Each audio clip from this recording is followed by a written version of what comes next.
Hi, today I'm going to be reviewing the Homech 120-inch inflatable pool. I'll also be showing you my installation.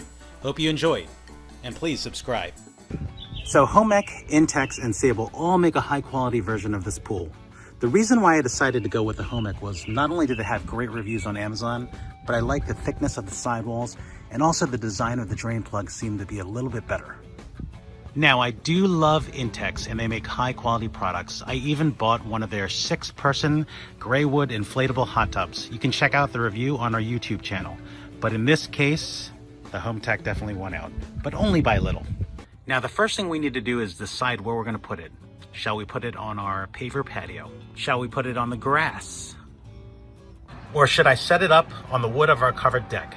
Now, one thing to note is that when you fill this pool up with water, it's going to weigh anywhere between 2,000 and 2,400 pounds. For us, this is definitely not an option, and I definitely don't feel like building support. I just want the kids to jump into the pool right away. Okay, so we've decided to put this pool on the grass. If we put it on the patio, it would just take up way too much space. If you decide that you're going to install the pool on the grass like us, you need to make sure that you find a level section of your lawn. When you add 2,000 to 2,400 pounds of water, it will be pushing against those sidewalls. It's important, if you want the pool to last, to make sure that the weight is distributed evenly.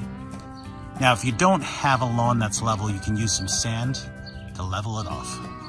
Now, as you probably noticed, I added some landscape fabric to line the bottom of the pool for 2 reasons. The first reason is to just soften the grass a little bit underneath the pool. And the second reason is to create a perimeter around the pool so I can add mulch or some rocks. I don't want the pool getting cut open by our landscaper or when I use a weed whacker. Once you've situated the location of your pool, use an electric air pump to fill it up.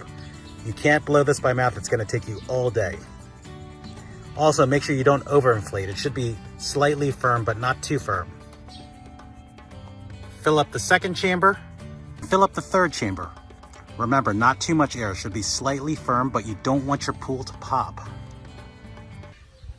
Okay, so now we have our pool completely filled with air, and this is how it should look.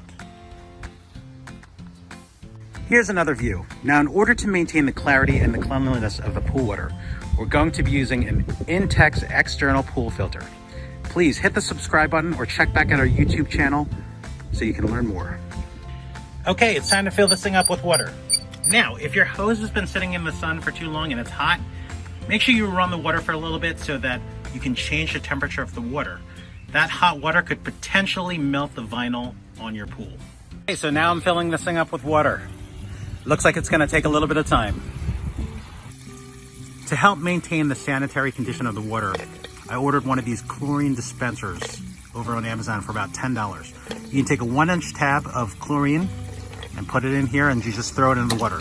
Now with chlorine tabs, remember, it might take about 8 to 10 hours before you have a good chlorine balance in the water. With granules, if you search on Amazon, you can find that. It might take about 2 to 3 hours. All right, it's all filled up and ready to go. As you can tell, my daughter couldn't wait, so she threw all her toys in already and she is ready to jump in.